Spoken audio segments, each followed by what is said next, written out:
What's going on, YouTube? It's Barzark here. Want to kind of get some things out there. A few little announcements about the direction the channel is going to be going into the future. It is probably going to stay more raid focused, but I'm actually going to be posting almost all of the information. There might be, depending on how competitive raid gets back on global, there might be a bit of a change to the future, because a lot of people get really upset when it's really competitive. You're giving all your information away, and now the other team has all the information, things like that. Well, I don't think that's going to be really an issue going into the future. I've always had a little bit of a different philosophy on that kind of thing. I believe that the strongest guild is going to win regardless of whatever the information is. Now, one side might discover some information before another guild, but especially in the last 5 or 6 months or so of raid, if you have a 2 to 3 week advantage on somebody, that's about the most time you're going to have a strategy that another guild is not able to scope, because the scores, the difference between power in the top 2 guilds, for ever since I got back to the game anyway, back last October, November, has been fairly consistent. Close weeks, like right when I got back to the game, our alliance, Hellstorm Alliance, had not formed yet. It was still Chance, and Chance had won some like two and a half months straight. The guild kind of split up a little bit. One side wanted to go quit raid and go into more full-time Battle of Honor. The other side wanted to keep on raiding. They started this alliance with another guild, Frontiers, which became one of our sub-guilds, which is now Heavenstorm. And a lot of people quit. A lot of people went to go play the game modes. A lot of people there was a big splinter. We got started getting dominated by Reddit again, and then they had the edge for a good 3.5 months at least. I'd think we've had them dead to rights for the last 2 months, for sure.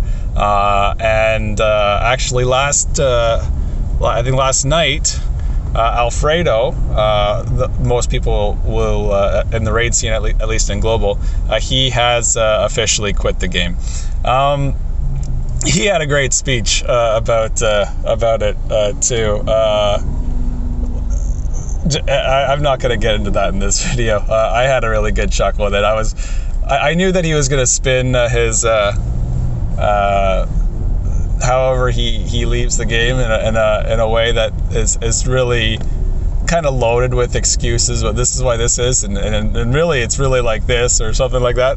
But anyway, everybody who is in the public Discord and the raid shitpost channel, it's weird, because he posts this or that or the other in the raid shitpost, then he posts this other thing in there, like completely contradicting everything else that he's always said, like literally weeks ago. But anyway, like I said, I don't want to get into that. I'm talking about the future of Guild Raid in at least the global server. We do have an alliance, information sharing alliance with Clovers in Asia. Maybe hopefully we can get some interested in the Korea scene as well to join in with us. I really want to get the Guild Raid information out more to the public players, people that are wanting to actually play the Guild Raid. A lot of people want to get into raid, that are playing, especially if you're just purely Battle of Honor focused, and you're starting to really see the huge difference that you're really going to need to be. It's almost unreachable compared to what you would need to actually get into the top. Even the top 50 is quite difficult, and that's with a lot of players that are just inactive. Like, I don't play Battle of Honor myself. I could easily top 20 every single week if I really went for it, but I'm just not going to. It's just not. I'm not interested. And even with a lot of players like me who are more raid focused or just not interested in that in Battle of Honor at all, a lot of people just auto their Battle of Honor just because they want to not miss out on the hammers. I don't even get the hammers every month. I just let them go by and I don't even buy them. But even with all that, the competitive scene in Battle of Honor, if you're not part of a top Battle of Honor guild, it's going to be extremely difficult for you. You want to think that it's a one-on-one system. It's just not like that. There was a time where when Moto he had some people boosting up his score. They would deliberately lose to him to boost his score a lot, or maybe it was accounts he controlled. I don't really know the whole details behind it. People used to call him Boost Moto, and then Chance organized very well around the idea that this guy's cheating the system. We're not going to put up with that, and we're going to hit him back. So they started sniping him really hard. They ended up taking back the top ranks, and like every week now, like the top 5 ranks are almost always Chance members. They're the most formidable Battle of Honor group that there ever was in global, at least. Probably across all servers, to be honest. They have some pretty badass players, that's for sure. But Battle of Honor strategies are very simplistic. They're easy. Anybody can see the teams, what hero each, which slot every hero is in. The starting positions are always fixed, so it doesn't take long playing with a team to learn all the merits of it, and you don't even have to ever figure any of that stuff out. It's mostly about revive sets. A lot of the absolute best gear, unfortunately, right now in Battle of Honor is all gear that you cannot actually acquire without the event. The best set probably of all time is the Arrogant Pureblood set from the Noblesse event, which came back 3 times, but it's never coming back again. And something that's very consistent in the top BOH ranks is having, like for example, Jay Gutta has, I believe, 3 Arrogant Pureblood sets. He might even have 4, but I believe it's 3. And they're all plus 15 all across the board. So you know where his hammers have been going in that time. But he also has 4 of the Deputy sets from the Tower of God event, which now that Nexon sold the company, sold the game, do we know if these collaborations are going to be regular? Is it going to come back? Are they going to make new sets? We don't know how they're going to handle that, like this situation. And the disparity between different levels of gear that people were able to get during limited times. Because you can't go and piss off all the people that dumped a bunch of money or got really lucky in some cases, but usually it's money they've dumped into the game. Or maybe they had a bunch of selection tickets and they invested all their selection tickets on this amazing limited time gear, and then a new company takes over a month later. They just make a rip-off set that's twice as good as all the old limited time ones. How's that gonna rub your player base? They don't want everybody to leave and quit the game and think that they're being milked, or that everything's gonna be. You have, if you want to keep playing the game, you have to get onto the system where everything, all the new stuff is way better than all the old stuff, and all the stuff that you've had is useless now, and you have to get all new stuff if you want to compete again. Like, I don't think that's the direction that Veil is going to go with the game. But with Battle of Honor especially, it's, if you want to dominate the top ranks, and it's the same to a degree with Guild Raid, but if you want to dominate, not nearly as much, but if you want to dominate the top ranks, you have to have whatever the cutting edge gear is for each type of exploit, for every mechanic. So right now, with Tower of God, like I said, the Deputy set for slot 5, as well as the Red Light District Reflect set for slot 2. Those are very core, very powerful sets that are really going to separate a top 50 member from the rest of the group. So I know a lot of people are really reasonable with those types of things. They play Battle of Honor because they like it. It's fun. I used to be addicted to Battle of Honor. I used to think it was the greatest thing. I did eventually get bored of it. One thing that has never got me bored is making my scores better in Guild Raid every single week. And everybody's different. And for me, I immediately fell in love with Guild Raid from day one, and it's been fantastic ever since. Like, there's things that I disagreed with, decisions that Nexon made that I didn't like. Quite a lot of I don't know how to refer to it, because a lot of players have recently quit, like Alfredo had quit.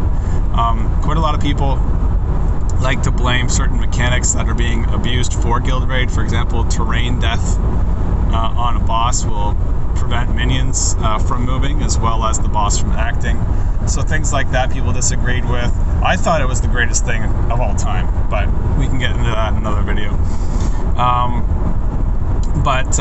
Because I guess I always had the idea, like I said before, I think that we should be sharing the information with the community. Whoever is the best should definitely just be the best. doesn't have to just be gear. Like even I've been on a lot of accounts. I've helped tune probably 30 or so different accounts, and I'm constantly changing things and updating with new strategies, going into people's existing teams. There's 7 days of the week, and I've seen enough and a lot in terms of the way that people gear, that a talented person, the way that they run and organize and maintain their account, is going to do better than somebody who does not have the talent. So it's not even just about the gear or the potentials or the runes. Those are obviously core things, but it's kind of like the old saying where you put a great weapon in the hand of an amateur, and a master will take them down with a spoon, something like that. It's not. You have to know how to use those tools properly, because your gear is just your tools. That's it at the end of the day. But I'm going to hopefully be joining some bridges with our former rivals. Maybe we can get a little bit of a cooperation going. Maybe we could even join forces for once. Most of the people on my side, the only person that they ever had any issues with was their old leader, who's now quit the game. So nobody really cares anywhere else. I'm sure some people have some gripes with me on the other side, but if I can't deal with those, then I can't deal with those. But hopefully we get to the point where hopefully in the very, very near future, which is why I'm making this video, that we can start sharing a lot of that information. And I want to start making everything public, and I want every day of the week the tip-top strategy to be available on YouTube, whether it's me posting it or somebody else posting it. I think that everything should be shared with the community. The game is in decline right now, I believe, anyway. I still want to keep playing, but I know that there are people quitting, and I don't think that if people are quitting the game and the game loses enough population and everybody quits the game, I'll be able to keep enjoying it, because I do enjoy playing the game. So I want to share that, and I don't think that monopolizing all the information and having all that information to try and monopolize top members, like one of the issues with a lot of guilds trying to come up is they don't have the access and the information to really top tier strategies. And usually the guild that makes the best strategies is able to post the highest scores, because the gear is usually relatively close in the top sections. And it makes it really hard for smaller guilds to rise up and get into a point where they can compete, because there's a monopoly on information. Now, not that it's wrong, because I know there's going to be a lot of people hearing this thinking, well, I made this strategy, or we worked really hard on this, and they don't deserve that. They should figure that thing out for themselves. And I understand that point of reasoning as well, because it is true. You work on something, you work really hard, and you want to do that, but you're also sharing it with your guild. And there's usually 4 or 5 members of the guild who are really top crafters of strategies. And a lot of vets just fall into that. Like, I was not good at forming strategies in the early days. I wasn't particularly interested, because I was trying to do everything. I was trying to do Battle of Honor and place high every week. I was doing Sunday night bar fights, and I was doing Guild Raid all at the same time. Now that I just do Guild Raid, it's so, like, I can't believe how bad I was compared to how good I thought I was back in Season 1. Because there's so many new techniques and other things that I've developed in terms of manipulating and mapping out. And anyway, we can get into that maybe in another video. But I really want to kind of open things up to the community, and I think that it is the responsibility of whoever is the top guild to demonstrate that they are the top guild, and that's what I really want to do. I want to put all our information out there. If another guild is coming up and they're able to take what we have and improve and make it better, and then get an edge on us, that will only give us better competition. It'll keep our guys on our toes. It'll keep them interested. It'll stop people from wanting to quit, and it'll really make a really robust competitive scene come back to the Guild Raid section. Because unlike the Battle of Honor scene, where basically all the gear is event like slot 2, best in slot 2, best in slot 3, and best in slot 5 are all unique collaboration gear. Best in slot 1 is pretty variable, but I think that generally you do fine with any gear that's currently able to be summoned. And best in slot 4, I probably It would depend on what it's being used for, but I'm sure most people, because of the amount of heroes, the diversity with awakening skills, most people probably say the Pioneer of Power was the best slot for slot 4. Lowering your awakening cooldown by 1 turn is massive, especially with the synergy that it has with all the tempo you gain from revive sets and the deputy set displacing damage as well. So, like, there are a lot of... I think the absolute majority of situations, for both attack and defense, by the way, the Pioneer of Power would be the best in slot for sure. But 2 out of 5 slots is, for best in slot piece, being something that is available all the time, is not, I don't think that it's a healthy state of Battle of Honor. Whereas Guild Raid, the best in slot for slot 4, is the Wisdom from the East, the set that buffs everybody else. The Commander of the Central Knights from the Noblesse event is actually better depending on how close together your characters are. But Wisdom of the East is, I guess, in most situations going to be more beneficial. Best in slot 5 are the Tower of Dawn Hell sets. For sure, like Master of Strategy is very good. God of Massacre is very good. Angel Knight can be pretty good. Even some of the old S-rank, 5-star ramp gear, like the Legacy of the High Humans, they can have decent use still in Guild Raid. So it's very free to play friendly with that type of stuff. Best in slot 3, the Hail to the Lord, the 5-star set, the Cuckoo Rangers Go, which is a set that's been out for a very long time. The new sets from Tower of God, the Mysterious Guide and the Jihad's Effenberg, the set that came with the Yuri's package. Those are phenomenal sets, don't get me wrong. But are they required for you to succeed in Guild Raid? They're not so much better universally every single day. Like the Mysterious Guide, the best use for Mysterious Guide on the current top tier strategies is on the Mercenary. So the person who you just need somebody in your guild to have it to make a really top tier merc for some of the days. Not that there aren't any other uses for it. It could be beneficial to have it, but are you gonna be unable to do top tier strategies because you don't have a Mysterious Guide? Not a chance. Not a chance. And the same with the Jihad Zeffenberg. Not a chance you're going to be, because it only works on area attack type heroes anyway, so you could always find a stronger hero that doesn't need that 25% final skill power, because it's just a stronger hero overall, and it can make up for it in other ways. Slot 2, the Hungry Predator, completely uncontested. There's no set even remotely close to how strong a Hungry Predator is. Also, because it's a ramping set, that is extremely valuable in the terrain death setup system. And that's your slot 2. Best in slot 1, at least 1 Goblin King, Sniper, Bloody Melee, Oath of Flame, all sets that are completely free. The only good set for Guild Raid is the Torn Throne. And the Torn Throne, the only great thing about it is that it ramps damage up until turn 12. If your character that's wearing it is getting the kill, obviously. It only works on kill. That is a very valuable mechanic if you're able to work it into your build. I can't see a value in having more than 2, because it's very hard to work it into most gear builds that are ideal all the way around. And having 2, having 1 is more than enough. Like, all the highest scoring players that I know, I think there's one of them that has 2. I think Kingpill in Reddit, I could be wrong, but I believe he also has 2. So if you want to beat Kingpill, you might need 2. If you want to beat Kenzit or Misaki from Asia servers, you might need 2. But that is a little bit of a stretch. The idea is you could have a lower minimum HP early and a higher maximum damage later, which I'll get into in one of the later Guild Raid videos.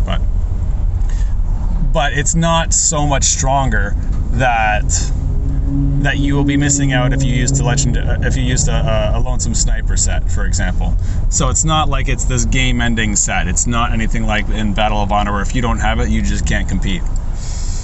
So I think that Guild Raid is much... plus it's you versus the AI. You can map things out, you can plan things, you can do things perfectly, you can make formations. The AI does everything, and when you have a really good setup that really comes together nicely, quickly, efficiently, it's really fulfilling. It makes you feel really good. Now, I want to take this chance to offer out to some terms, I guess, to my former rivals, because I do not wish to see their guild fall apart. I am going to go as far as to offer that they do come and join our alliance. Would be the best case scenario for us. We kind of collaborate. We release the stuff together. I don't think that they currently have the manpower to compete with us. I don't know if they possibly could manage to get it all back. I don't know if all their members are really. The thing is, they have a lot of top, especially their top 10 members. They're very powerful players. They're great guys, and with the amount of investment, and not just in money, but in time and effort, like the luck, all their mileage, trade-ins, everything that they've invested towards Guild Raid, it would just be a horrible shame for them to not be able to use that to the fullest. They are top tier players. They deserve a top tier spot. They deserve to be in a rank 1 position. Our alliance is a tiered system. The only conditions I have is that all the information is stuff that we are able to post publicly to help bring up newer guilds to be more powerful and better competition in the future. If you really believe you're the strongest, I don't think you should have to hide behind an information wall. I've never felt like that should be the case. We've had no choice because not all the strategies are mine. I'm not able to go and take other people's stuff, maintain good relationships with all of my allies and my friends by just taking all the stuff that they have and then throwing it up on YouTube, regardless of giving people credit or not for it. People make something so that they can win and they can have an edge over their enemies. I do not. Honestly, if someone's able to beat us because they can take what we have and outsmart us, then I want that to drive my guys more. I do think that we will have the strongest players for probably until the end of the game. I don't know, but I do know that with holding all the information and kind of sitting on it and just using it back and forth, we're scoping each other out. We're working from a farther point ahead in time, and we're so far ahead that it's basically stagnating Guild Raid to the point where it's a lot like the Battle of Honor a ladder, where these people are the top people. They're enshrined. They're not going anywhere. We've had the top 2 guilds for all time, since day 1 of Guild Raid to now. There's been times where we've been both on vacation, or one group takes a break for an extended period of time, takes a month off, 2 months off, whatever. There have been those, especially on my side, like I quit for 6 months, for example. Like, there's been times like that where it's just been part of what's been going on. But for the most part, it's been these 2 groups monopolizing first and second place forever, and I'm really hoping that we can help the community come back and be better at understanding certain mechanics that we've really given a lot of our time to. Because if we all just quit and leave, it's all just lost information. It's dead. It was for me, it was for you, and it's just gone and it's out of there and nobody cares anymore. The next top person is the real top person, because we all just got too bored for being too strong at whatever it is, and then we all got quit because there was no competition left. And then the new person came, and then they were the new winners, and they were the best of all time because, and they didn't have half the information we did because we never let it out. It's not good for the growth of the game. It's not good for the overall player base. I think people should always be working on things, getting them better, getting them more refined, and doing. I really like the idea of taking your team, your group, your guild, sticking with your guild, and growing it until the guild eventually does. Like, every guild's going to eventually fall apart. But I don't like the system we have right now, where maybe a player is going to feel like they should abandon their group because they're too strong compared to the others. They can get into one of these top guilds if an opening comes up. They've got all the information, and they really want to just, well, even if they just want to improve themselves to the point where they're doing the highest scores possible, they're not going to get that type of information from their bottom tier guild where nobody's really into it. If everything's available, just makes, like, having the access, I think, is going to make everybody more into the guild raid, and that's just what I'm kind of going after with this. So I really hope that our ex-rivals will be fine with joining up with our alliance. Maybe we'll rebrand completely and close off our Storm Alliance name and rebrand to something else we can all agree on. It's been a wild ride with Guild Raid, but I just don't see the future of the game. Our organization that we worked very hard on building, it was a lot of work to build up this alliance to where it is, and for it to work like a well-oiled machine the way that it is, and integrating another 20 or even more members into it might be a little bit of work as well, if that's even an option. But I don't want us to just sit here for 6 months when a bunch of capable people just decide to not bother trying because they need 19 others to make it happen. I just don't want to. I don't want to be playing in a game that's just like that.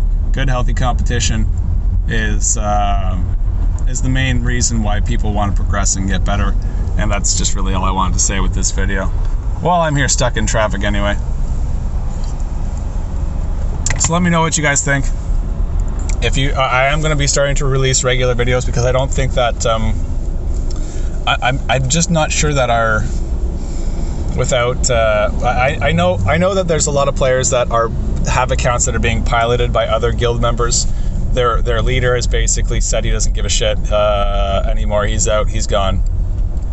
I don't think he was taking care of his sub guild and helping groom the members and like get them up to a level where they could actually be potential plants into his guild. I think that maybe they had a lot of walls up that were really kind of tribal walls, like, no, we're this group and you're that group still, but we're kind of just talking a little bit. I don't like that. You're either, if we're going to join together in an alliance, one of the biggest struggles that we had when we formed our alliance, which is the main reason why we had to rebrand. It wasn't Chance anymore. It wasn't Frontiers anymore. It wasn't so-and-so a guild. You're coming into the alliance. We're rebranding. You can move up and down the alliance. You can succeed. You cannot succeed. If you can be as good as you're able to do, if you're able to score higher than somebody who's outranking you in a higher guild, you should be able to take their spot. If you're the top and you deserve the top and you can post the numbers, then you should take that spot. And that's just the way that I really want to work things here. So if and again, I want the information to be out in the open.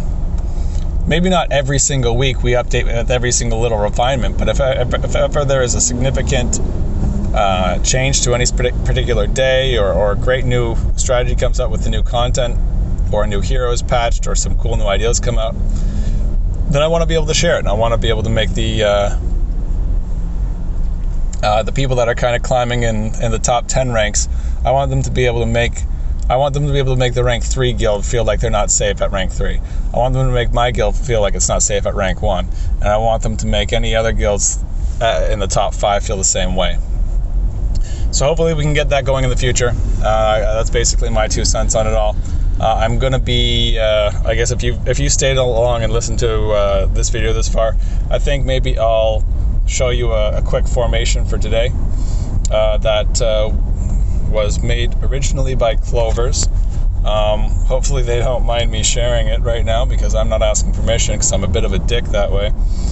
Because I don't think, like, Clovers is locked in at rank 1. There's no way that they can ever go down. They are so much stronger than their opposing guilds in Asia that I just don't think that a lot of them are going to keep playing, because there's no reason they need to win by like 50 million points every week. But anyway, I'll give you a cool setup. This is for Wednesday. It's with Ildo. Uses an Ildo Merc. I'll kind of go over a couple little minor things, and I really want this to be the first contribution to what I hope is a long-running tradition of us being open with the community and sharing everything that we really have to make the strongest possible teams and formations and setups with the game. It's us against the bosses. Obviously we're competing with each other, but there's lots of other ways that we can compete. Anyway, these are the skill locks. The Merc is Ildo.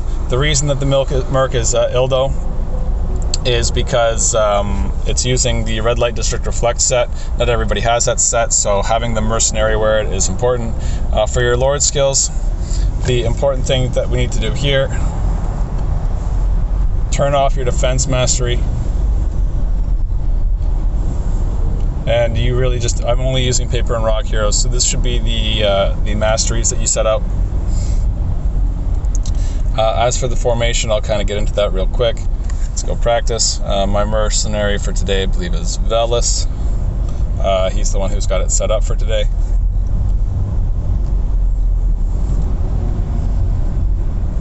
If I can find the guy, there we are. And this is how the setup goes. So I'll show you some of the, like, if you could even call them formations that people were using in the past. Well, maybe just one. I don't really have a ton of time here. Even though I'm sitting in traffic, I don't want to make the video too long.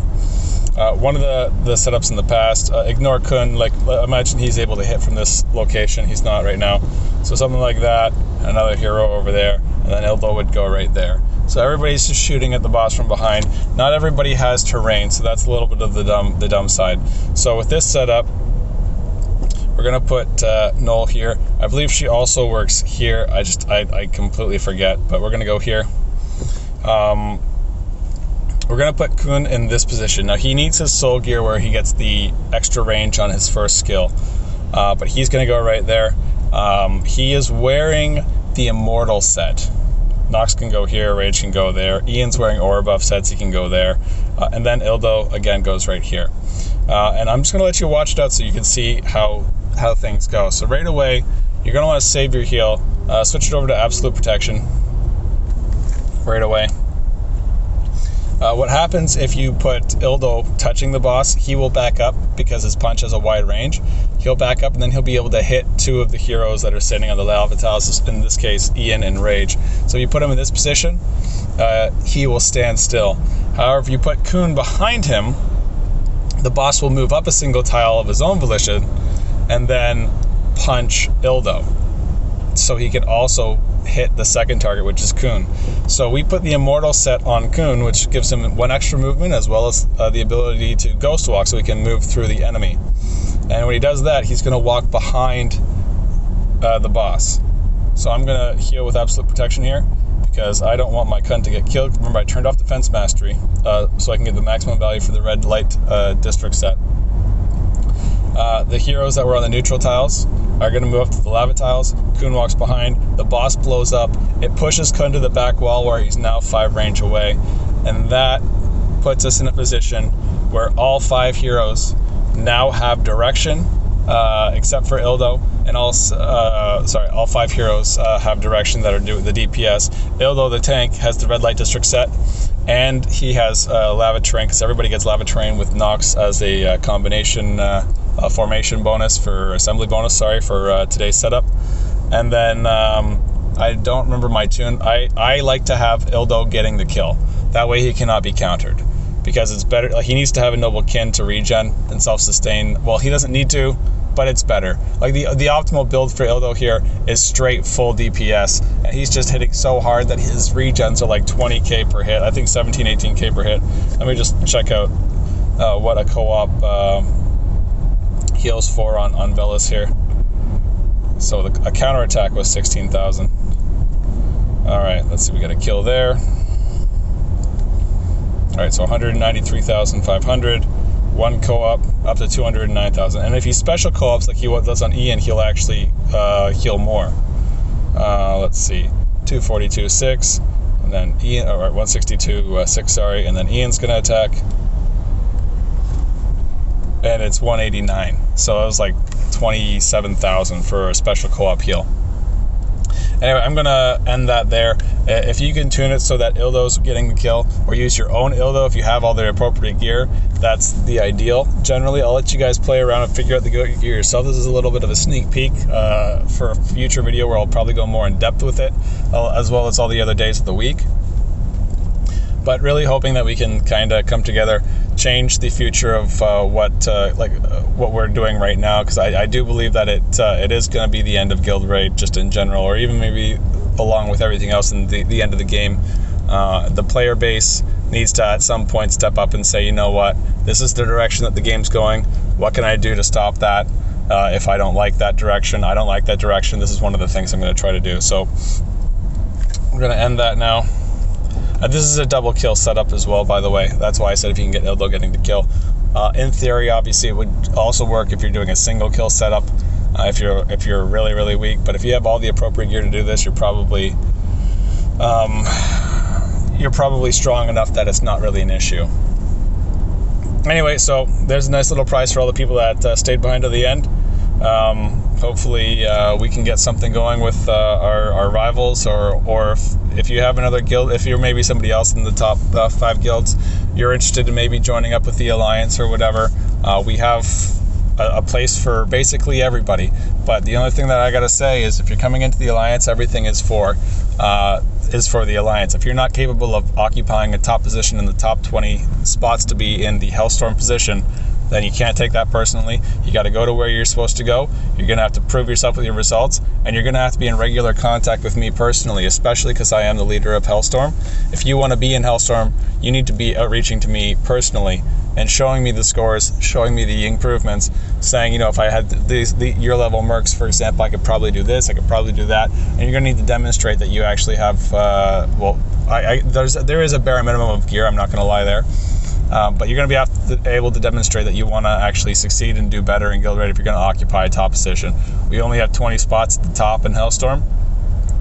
The long-term goal is to take the top 5 all for ourselves. That's the long-term goal. The entire time publishing all of the information, all the strategies, and beating down the competition the old-fashioned way with a club. Anyway, that'll be the end of this one. Have a good one, guys.